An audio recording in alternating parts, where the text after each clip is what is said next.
You ever hand someone a gift so big it could change their life, only to watch them throw it away like a used napkin? Yeah, that's where this all started. My name's Tyler, I'm 33, and for most of my life, I've been the kind of guy who keeps his head down, does the work, and tries to stay out of the family drama.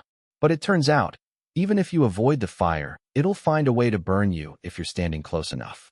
Growing up, I was the quiet one, the responsible one, not the golden child. Oh no, that title belonged to my younger brother, Chase. 2 years my junior and 10 times louder. Chase has always had a magnetic pull. People either loved him or hated him. There was no in between. He could sweet-talk his way out of any mess and somehow spin things so that even when he was dead wrong, he still walked away like he won. My parents? They ate it up. Especially Mom. She always had a soft spot for him, like he was this fragile little bird who needed constant praise and protection. Dad was more even-keeled, but over time, even he seemed to start buying into the narrative that Chase was just going through a phase every time he messed up. Meanwhile, I kept my head down. I got decent grades, worked part-time through college, and eventually built a digital marketing business from scratch in my late 20s. Nothing flashy, but successful. I don't post about it. I don't flaunt it. Most people in my life barely understand what I do, including my family, but they knew I was doing well. That was enough for them to feel vaguely proud, but not curious enough to ask for details. And I was fine with that, until it wasn't. See, about a year and a half ago, I came into a little unexpected windfall. My company landed a contract with a major brand, one of those once-in-a-career deals that came out of nowhere but changed everything. Overnight, I went from comfortable to wealthy. Not billionaire wealthy, not private jet wealthy, but comfortable enough that I could finally start giving back in the way I always wanted to. That's when I had the idea I'd buy a lake house. Not for me, but for my parents. A retirement gift. Something to thank them for all the sacrifices they made when we were growing up, especially Dad, who worked double shifts at the plant for years just to keep us in school clothes and cereal. They weren't perfect parents by any stretch, but they were good people who'd always put family first. Or at least, that's what I believed. The house was beautiful. A 3-bedroom cedar-paneled home on Lake Weller, with a private dock, wraparound porch, and views that looked like a Bob Ross painting come to life. It was a foreclosure deal I'd found through a contact, $500,000, well below market for the area, and it only needed light renovations. I bought it outright, no mortgage. My name was on the deed. I didn't even think twice. At first, my parents were floored. I told them it was theirs to live in for as long as they wanted. No rent. No strings. I'd pay for property taxes and upkeep. All they had to do was enjoy it. They moved in last spring, right after Dad finally retired for good. They were glowing. Mom said it felt like a dream. Dad, usually so stoic, actually teared up. We took photos on the dock, grilled hot dogs that night, and for the first time in years, I felt like maybe, just maybe, I'd done something that made them truly proud of me. Then Chase showed up. I remember the first visit like a glitch in a video game. Chase pulled up unannounced in his blacked-out Jeep, blasting some EDM song, wearing a tank top and cargo shorts like he was auditioning for a low-budget reality show. His wife, Sabrina, hopped out of the passenger side with a little yappy dog tucked in her designer purse and a pair of sunglasses so oversized she looked like a cartoon. They hugged Mom and Dad, waved at me like I was the Uber driver, and proceeded to tour the house like it was a free Airbnb stay. Chase was all smiles. "Bro, this place is sick. You serious? You bought this for them." He clapped me on the back like I'd won a carnival prize. Sabrina gave a little whistle and said, "Wow, Lakeview and everything? You really do have money." The way she said it, it wasn't admiration. It was calculation. Like she was taking inventory of the drapes and granite countertops. They stayed the weekend. Without asking. Took the master bedroom, too. Mom offered them the guest room, but Chase said, "Nah, I can't sleep in a twin bed like I'm back in middle school." I expected my parents to shut that down, but they just laughed it off. Said they didn't mind. That was the first red flag. After that weekend, I noticed small things start to shift. My parents stopped calling me as much. When I did talk to them, they seemed distracted. I figured they were just busy adjusting to retirement life, maybe overwhelmed by the move. Then Chase started posting pictures on Instagram of himself, chilling at the Lakehouse, like it was his personal getaway. One picture had the caption, "Lake life. Earn not given." That one stung more than I wanted to admit. Still, I let it go. I told myself I didn't give them the house to get praise. I gave it because it was the right thing to do. But that feeling, that creeping sense that something was off, kept scratching at the back of my skull. It wasn't until 3 months later, when I drove up to surprise them for Dad's birthday, that I realized just how wrong everything had gone. I arrived around 8 p.m. It was late September, cool breeze in the air, leaves starting to turn. I parked my car down the hill and walked up to the house quietly, excited to see their faces. I had a bottle of Dad's favorite scotch in one hand and a new fishing rod in the other. I rang the doorbell. Nothing. I knocked. Still nothing. After a minute, I circled around to the back porch. Maybe they were sitting by the fire pit. But the lights were off. Curtains drawn. Everything felt cold. Abandoned.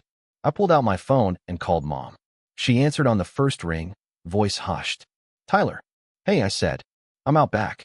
Where are you guys? She paused. We're in the garage. The garage. I blinked. Why? She hesitated again. It's complicated. Please don't make a scene. Those 4 words. Please don't make a scene. That's when my stomach dropped. I walked to the side of the house and opened the garage door. There they were. My mom and dad. In lawn chairs. Surrounded by boxes and old quilts. A space heater buzzing in the corner. My dad's fishing gear piled in a corner like it hadn't been touched in weeks. A single lamp lit the space, casting long, sad shadows across their hunched silhouettes. And that's when I asked the question that changed everything. What is going on? Mom looked up at me, her eyes glassy. She opened her mouth to answer. But behind me, I heard a voice say, You're not supposed to be here. I turned, and there was Chase, standing in the doorway, shirtless, smirking, holding a beer. That's where things really began to spiral. I didn't respond right away. I just stared at Chase, the cold garage light reflecting off the bottle in his hand like it was mocking me. I could hear my pulse pounding in my ears. The smell of dust, oil, and mildew lingered in the air. My mom, bless her heart, tried to force a smile like this was normal. Like this, them sleeping in a garage in their own retirement home, was fine. Chase, I said slowly, trying to keep my voice level. Why are Mom and Dad out here? He rolled his eyes and leaned against the doorframe like he was settling in for some petty argument he had no intention of losing.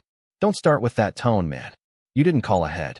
You're showing up unannounced and barging in like you still run the place. I do run the place, I shot back. I own it. He chuckled. Actually chuckled. Yeah, sure, technically. But I'm the one taking care of things now.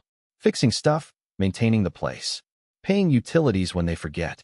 You'd be surprised how fast that adds up. You kicked them out of their own house, I said, incredulous. They're your parents. His smirk didn't budge. They're our parents. And they said they didn't mind. Right, Mom?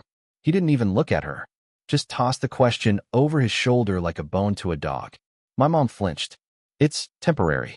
We didn't want to cause a fuss. Cause a fuss. I repeated. You're living in a garage. Dad hadn't said a word. He just sat there, eyes glued to the concrete floor, jaw clenched like it physically pained him to be seen like this. That hurt more than anything Chase could have said. My dad, who worked 35 years without complaint, who never asked for much, reduced to sleeping in a lawn chair like some squatter in his own home. All while my freeloading brother played king of the castle. I turned back to Chase. Get out. Tonight. He stepped forward, suddenly serious. I don't think you understand the situation.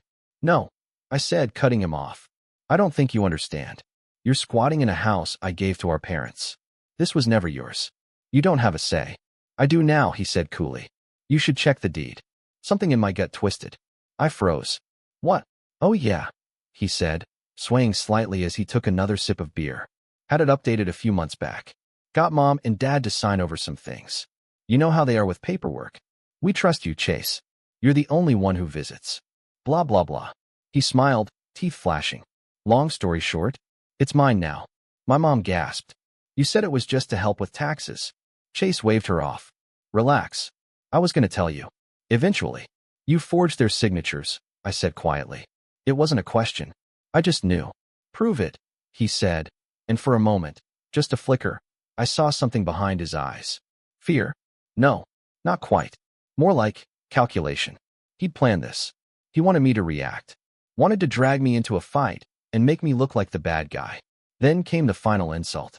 Sabrina appeared behind him, barefoot and wrapped in one of Mom's old knitted blankets like she owned the place. She took one look at my parents in the garage and snorted. "Oh my God, are they still out here?" she said, laughing. "I thought you said they went to a hotel." Chase shrugged. "They're fine." Sabrina turned to my mom and said with a syrupy grin, "Honestly, you're lucky we let you stay at all. Most people your age end up in, like, those sad nursing homes." That was it. Mom looked like she'd been slapped. I took a step forward, but Chase held up a hand like he was a crossing guard. "Careful," he said. "You raise your voice or touch me, and I'll call the cops. Harassment, trespassing, whatever fits." The worst part? He could probably make it stick, at least for the night. I turned back to my parents. "Pack a bag," I said quietly. "You're coming with me." My dad still hadn't moved, but I saw a twitch in his jaw. Anger, maybe shame, maybe both. He looked like a man who'd lost everything and was trying to decide if he deserved to get it back. "I'll drive," I told them. "We'll talk later." They didn't argue. We left that night without saying another word to Chase or Sabrina. I didn't trust myself to speak.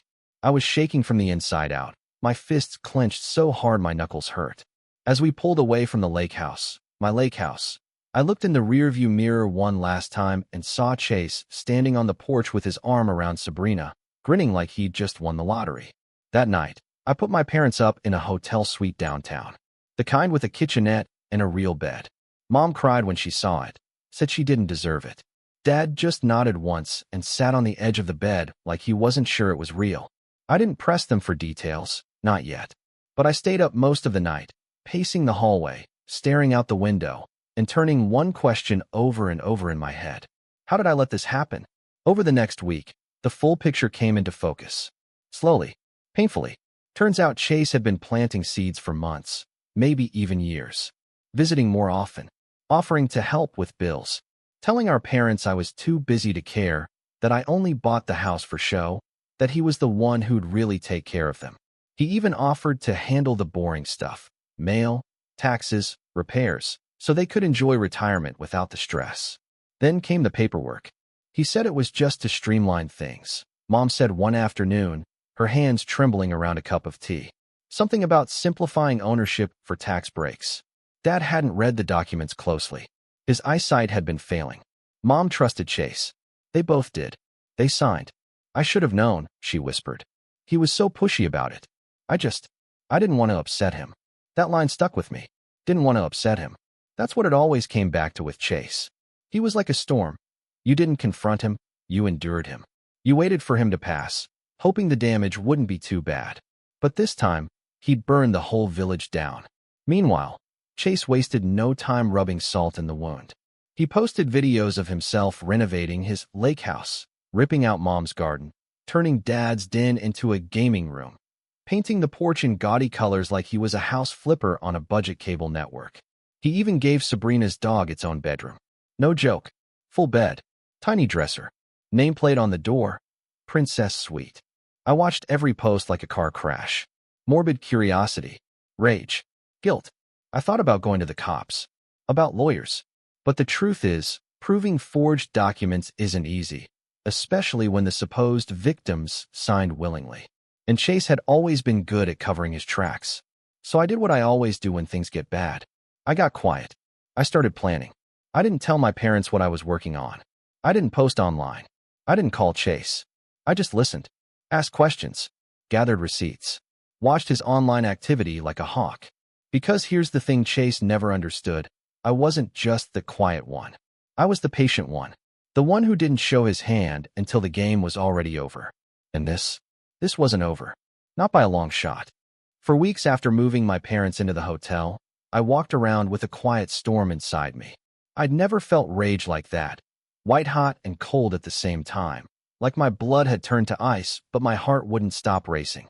Every day was a test of restraint. Every morning, I'd scroll Chase's socials, see him flexing in my lake house, standing in front of the fireplace I picked out, grinning like a conqueror who'd stolen his kingdom, and I'd have to stop myself from driving back there and pounding on the door until someone called the cops. But rage without action is just poison, and I could feel it eating at me. The worst part wasn't even the theft. It wasn't even the betrayal or the lies. It was the way he humiliated our parents. These people who gave him everything, who forgave him over and over again, and he threw them in the garage like they were leftovers he didn't want to toss, but couldn't be bothered to put in the fridge. And they, God love them, they still defended him. Not openly, not anymore, but in little ways. Mom would say things like, he wasn't always like this, or he just needs help. And every time she did, I wanted to scream. But I didn't. I couldn't. Because somewhere deep down, I got it. They didn't want to believe their youngest son was capable of something so vile. They didn't want their last chapter to be marked by a betrayal so sharp it split their family down the middle. And I didn't want that either. But we were already past that point. Still, I let them grieve. I didn't push them. I focused on building something new. Something better. First thing I did was move them out of the hotel and into a short-term rental apartment. Clean, bright, furnished, quiet. It cost more than I'd planned, but I didn't care. It gave them dignity again. A door that locked. A couch that didn't creak. A fridge with food they didn't have to label. The kind of basics Chase had ripped away like he was trimming fat from a budget. Mom cried the first night there. I pretended not to see. Just turned on the TV and pretended I was invested in some home improvement show neither of us were watching. Then I got to work. I started meeting with lawyers, quietly. No announcements, no Facebook status, no angry texts to Chase. I didn't want him to see me coming. And I knew that if I came at him too soon, he'd just lawyer up, hide the paperwork, vanish into the legal fog like he always did. But I had something this time I'd never had before, leverage. Actual, provable leverage. See, Chase had always been sloppy with his ego. He couldn't help himself. He had to brag. And social media was his playground. He posted everything. The fake renovations, the investment strategies, even screenshots of his Venmo transactions when people paid rent to stay at his Lakehouse Airbnb. That's right. He'd turned it into a business. At first, I was shocked. Then I realized it was perfect. Because now it wasn't just fraud. It was tax fraud, housing code violations, illegal rental operations on residential zone property. And he was dumb enough to document it all publicly, like he was auditioning for the world's worst reality show. I started screen recording everything. Every post, every story, every comment where he replied, "Yeah man, my parents don't even live here anymore." I took it over. Every time he tagged a fake business account that linked back to a Cash App under his name. It was all digital breadcrumbs, and I followed every one. Meanwhile, I helped my parents rebuild their lives, piece by piece. I got Dad set up with a part-time fishing club downtown. Nothing big, just something to get him out of the house and back into the world. He didn't talk much those days, but I could see him slowly defrosting, bit by bit, like ice breaking up on a frozen pond. Mom started volunteering at the library. She shelved books, helped kids with reading hour, made friends with the other retirees. Every week, she seemed to stand a little straighter, laugh a little more. They never asked about Chase. Not once. And I didn't bring him up. It was like we were all trying to scrub him from our systems without saying the words. But behind the scenes, I was still planning. And the deeper I dug, the uglier it got. Turns out, Chase wasn't just scamming our parents. He was scamming everyone. His whole Lakehouse rental empire was a lie propped up by doctored photos, fake reviews, and double bookings. I found a Reddit thread, no joke, where people were warning each other about a sketchy lake rental run by some shirtless guy who lives there full-time and keeps hitting on guest girlfriends. Someone else posted a screenshot of their DMs with Chase where he refused to refund them after canceling last minute, saying, "Sorry bro, family emergency. Can't help it. Blame the universe." Classy. I compiled everything, screenshots, guest complaints, legal docs, zoning codes, even a video someone posted of Chase getting into a shouting match with a neighbor over parking. I handed it all over to a real estate lawyer named Carter, a friend of a friend, the kind of guy who spoke softly and carried a sledgehammer in the form of legal precedent. "This is good," Carter said after reviewing the case file. "Really good." I told him I wanted everything done quietly. No scorched earth. No nuclear press. Just precision. I wanted the Lakehouse back. I wanted the deed. I wanted Chase out. Not screaming, not suing, just gone. But Carter leaned back in his chair and said something I didn't expect. "You could do that, but it wouldn't solve the problem." "What do you mean?" I asked. "He'll find another mark," Carter said.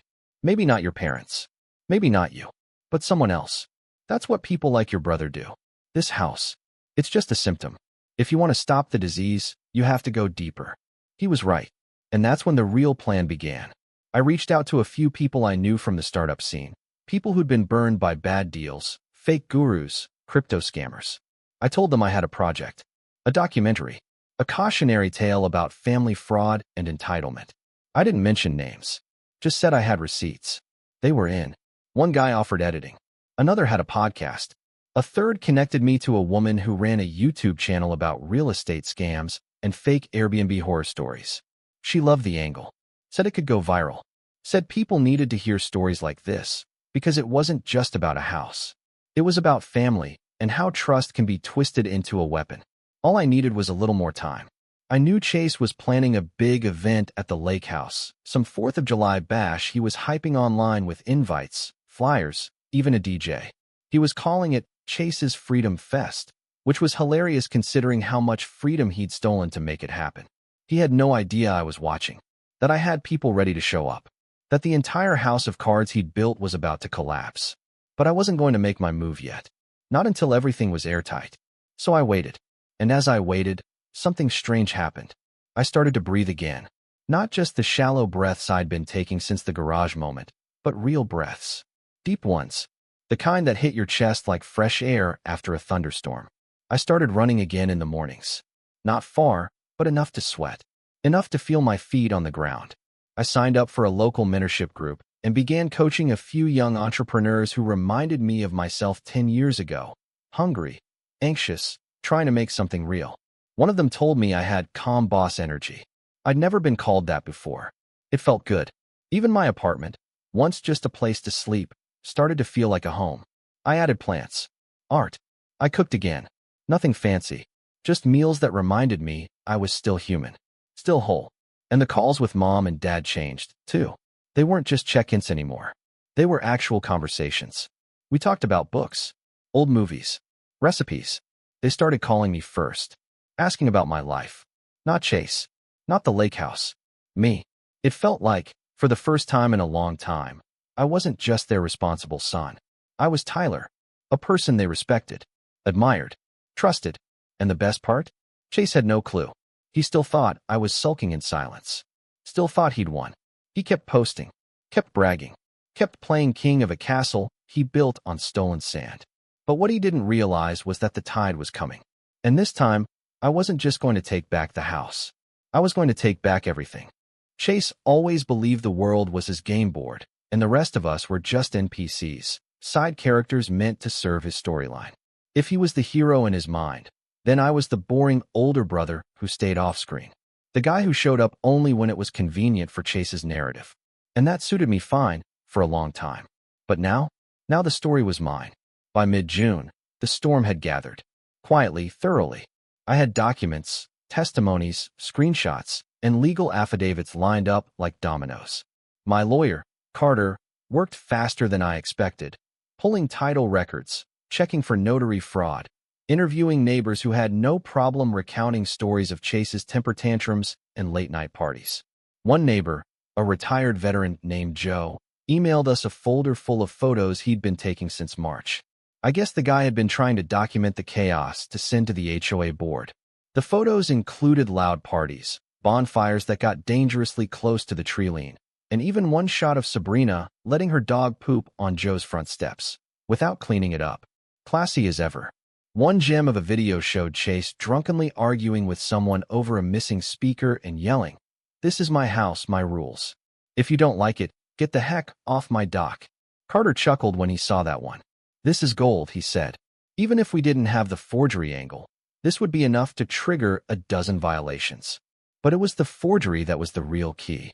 We'd managed to get our hands on the notarized documents Chase had helped my parents sign, transferring limited ownership of the Lakehouse to a vague trust with Chase listed as the acting trustee. At first glance, it seemed semi-legit, if not sleazy. But Carter's team found the notary's signature didn't match her state records.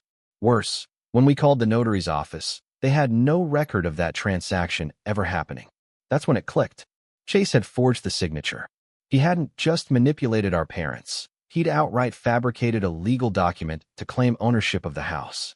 It was the smoking gun we'd been waiting for. Still, I didn't want to rush in. I wanted the timing to be perfect. I needed a moment so public, so brazen, that exposing him would feel like snapping a spotlight on a roach scurrying across a white floor. And right on cue, Chase gave it to me. Freedom Fest 2K25, he posted on Instagram, complete with a glitchy promo video made in some cheap online editor. Fireworks overlays. Neon text. A hype soundtrack that made me cringe. Come party with me at the sickest Lakehouse in the state. DJs, food trucks, paddleboard races, drone shows, 3 days of chaos on Lake Weller. He even sold tickets. Tickets. He was charging strangers to attend a rager on property he didn't legally own. I stared at that post for a long time, barely breathing. Not with rage. No, that had passed. This was something else. Something sharper. Clarity. This was it. The moment I'd been waiting for. He was handing me the sword, still bragging about how invincible he was. I looked up from my laptop, smirked, and said to myself, game on. The next week was a blur of motion. I booked a meeting with the county clerk to start the official proceedings to revoke the deed transfer based on fraud and forgery. I gave Carter permission to start drafting a cease and desist order regarding the illegal rentals and events. I filed a quiet title lawsuit, essentially asking the court to clarify ownership due to forged documentation. But I still wasn't done. See, I didn't just want the house back. I wanted everyone to see what he did. I wanted him to feel the humiliation he'd never once experienced in his golden boy life. And I wanted it to unfold slowly, publicly. The kind of thing that would linger in his shadow for years. So I made a few more calls. First, I reached out to a freelance journalist I knew, Madison. We'd worked together years ago on a startup feature, and she'd since grown her own audience covering consumer fraud and real estate scams. Her channel had nearly 300,000 followers, and she was known for making deep dive videos that often went viral. I sent her a sample of the story, just a teaser. Within an hour, she called me. Are you kidding me? She said. This is insane. You're telling me your brother stole your parents' house and turned it into a fake luxury rental scam. I'm telling you, I replied. That's just the beginning. She wanted it. Badly. But I asked her to hold off on releasing anything until after Freedom Fest. I told her I'd give her full access to the documents, testimonies, and video evidence after the storm hit. Next, I called Brendan, one of the guys from the startup mentorship group. Young, ambitious, and deadly with a drone. I asked if he wanted to help document a real-life downfall. He said, say less. I'm in. Finally, I made one last call. My cousin Natalie. She was a paralegal and also, importantly, very close to Mom. Natalie had always seen through Chase's crap, but kept her distance to keep peace in the family. I told her everything. I mean everything. She didn't even hesitate. Whatever you need, she said. Let's bury him. By July 2nd, the plan was locked in. My parents still didn't know everything. I told them I was handling things, but left out the details. I didn't want them worrying. I didn't want them talking. Not yet. Freedom Fest began on Friday, July 4th.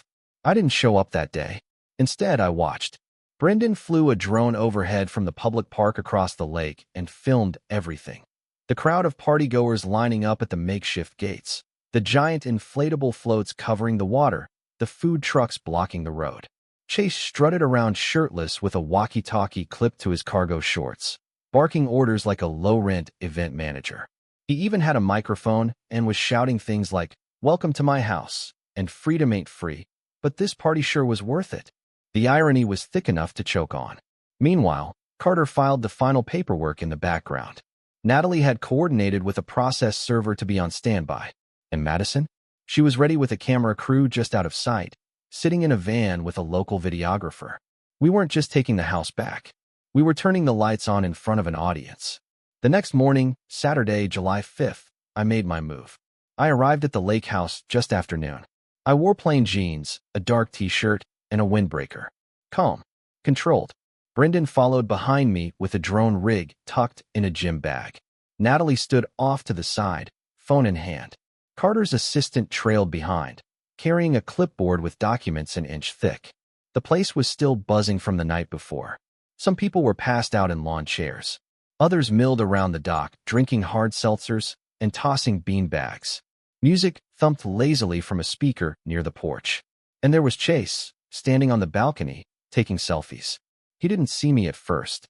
Not until I stepped through the open gate and made my way up the porch. Then he froze. Tyler, he said, blinking like I was a hallucination. What are you doing here? Just came to check on my house, I said calmly. Thought I'd drop in for the holiday. He laughed, but it was shaky. You're trespassing, man. You need to leave. I already told you. I raised a hand and snapped my fingers. Behind me, Natalie nodded to the process server, who stepped forward and handed Chase a thick envelope. What's this? Chase asked, his voice rising. That, I said, is a court order. Filed yesterday. Includes a motion to void the deed transfer due to forgery, illegal rental operations, zoning violations, and tax evasion. Effective immediately, the property is under legal dispute, and you're ordered to vacate until the case is resolved. He paled. You're bluffing, he spat. You can't just walk in here and take everything back. Actually, said Carter's assistant, stepping forward, we can, and we are. You'll have a chance to contest it in court, assuming you don't end up charged first. You set me up, Chase shouted. No, I said quietly. You set yourself up. I just hit record. That's when the drone lifted off. Brendan was filming. Madison's crew appeared from behind the parked van. Guests began murmuring, pulling out phones, whispering, backing away like they didn't want to get caught in whatever this was becoming. Sabrina stepped outside and shrieked, Why are there cameras? What is this? And I just smiled. Because for the first time in my life, Chase had nowhere to run. The moment the cameras came out, Chase tried to play it cool, but he was cracking around the edges. His fake tan did little to mask the beads of sweat breaking across his forehead, and the confident smirk he always wore in crisis began to twitch, unsure of where it belonged. Sabrina looked from him to the crowd forming in the yard, to the drone overhead buzzing like a mechanical hornet. She knew something was wrong, but not how wrong. Yet. Stop filming. Chase barked. This is private property. You're not allowed to film here. Madison, unfazed, replied calmly from behind the lens. You invited half the county to a public event. You sold tickets online. This is newsworthy now. You can't just. We have permission from the process server and the legal representatives to record on-site, she cut in. And I have 3 different people on record stating you advertised the house as your own while forging documentation. But hey, feel free to keep talking. Chase looked around for allies, but all he found were confused guests backing away like someone had set a fire. Even the DJ turned the music down. People started muttering, filming with their phones. Some even laughed. Sabrina tried to interject, shrieking something about defamation and harassment, but her voice cracked with panic. I didn't say anything for a while. I just let it all unfold. Because this wasn't about shouting. This was about truth. And truth, when it finally shows up after being silenced for so long, doesn't need to scream. It just needs to stand still and let the lies collapse around it. The process server handed over the last of the legal packets. You have 72 hours to vacate, he said. But the judge has issued a temporary restraining order from hosting any events or profiting from the property. All rental operations must cease immediately. You don't even have proof. Chase yelled, his voice teetering on the edge of desperation. Carter's assistant calmly pulled out a USB stick and held it up. Here's the signed witness statements, social media screenshots, forged notary documentation, and zoning complaints. This will be submitted to the court today. You're welcome to try and explain it under oath. Sabrina grabbed Chase's arm, nails digging into his skin. You told me you own this place. I do, he hissed back. I signed the deed. They signed it. They. You said his name wasn't even on the papers. He's lying. This is all fake. They're just jealous. But she'd already backed away. The cracks in their fake empire were spreading like lightning across glass. Natalie stepped forward with the final blow, a manila folder of printed messages from former guests and victims. One note was from a woman who booked the house for a honeymoon and got double-booked, ending up sleeping in a car because Chase refused to refund her. Another was from a neighbor who called the fire marshal 3 times due to bonfires getting out of control. And then there was the letter from the notary public. Sworn testimony, notarized again, this time correctly, stating that she had never signed anything for Chase Weller. The document he'd submitted had used her old name and a fake stamp. Game. Over. Chase's shoulders slumped. For the first time in my life, I saw him small. Not angry. Not smug. Just small. Like the world had finally caught up to him. Sabrina stormed inside, grabbed a bag, and emerged moments later with her ridiculous purse dog clutched under one arm. She didn't even look at Chase as she marched past. Someone in the crowd said, "Guess freedom's not free after all," and the laughter that followed stung harder than anything I could have said. She drove off, and Chase just stood there. "You ruined me," he muttered, voice low. "No," I said softly. "You did that. I just showed everyone what was already there." The aftermath moved fast. The county seized all short-term rental activity on the Lakehouse within 48 hours. The HOA filed a formal complaint for violations, including noise, garbage, and unregistered commercial use. Chase tried to fight the lawsuit, but folded the moment Carter's team presented the forged deed and notary statements in court. The judge ruled that the original ownership remained in my name. Any secondary claims Chase made were voided due to fraud. He was banned from entering the property without written consent from me. I got the house back, but I didn't stop there. Chase was fined for zoning violations and forced to repay several of his fraudulent rental guests. Sabrina, facing the legal heat from her part in promoting the Airbnb scam, quietly ghosted him and filed for divorce 2 months later. Her dog's Instagram, yes, she had one, mysteriously disappeared. Madison's documentary dropped the following week. Titled The Lakehouse Lie, How One Man Stole His Parents' Retirement Home and Got Exposed. It racked up over 1 million views in 3 days. It was calm, professional, and devastating. Chase's face was blurred in most of the footage, but not all of it. The internet did its thing. He deleted his social media within a week. And me? I took my parents back to the Lakehouse. It was fall by then, the air crisp and clean, the trees bleeding gold and orange. We stood on the dock together, quiet, the way we always were. Dad didn't say much, but his hand on my shoulder said enough. Mom cried again, but this time, they were good tears. We sat on the porch that night, wrapped in blankets, watching the stars. No parties, no music, just peace. "I don't deserve all this," Mom said, sipping tea. "You didn't deserve what he did either," I replied. We let that hang in the air for a while. Then she smiled and asked if I wanted to help her restart her garden. We rebuilt. Slowly. Intentionally. The guest room became Dad's new study. Mom's knitting took over the sunroom. I visited every weekend. Sometimes I stayed over. Sometimes I just brought groceries and left flowers on the kitchen counter. The house felt warm again. Not because it was fancy, but because it finally felt ours. And Chase? Last I heard, he moved in with some friend in a basement apartment 2 towns over. Rumor was he tried to start a YouTube channel about real estate freedom, but the comment section wasn't kind. Every video he uploaded got swarmed with quotes from Madison's documentary. He disappeared from public life after that. And me? I didn't say a word. I just lived. Because the best revenge isn't just getting even.